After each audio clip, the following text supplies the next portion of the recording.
Hello everybody and welcome. In this video I'm going to show you how to download pictures from Google Photos.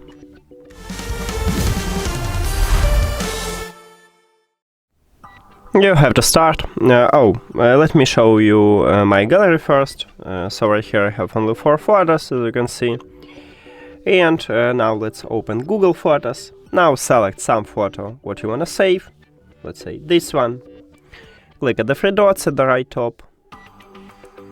And right here at the bottom you will see download. Click at this button. Now let's return to the gallery. And as you can see, I have one more photo here.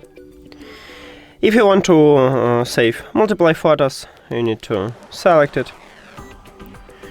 And then at the menu at the bottom, you need to select.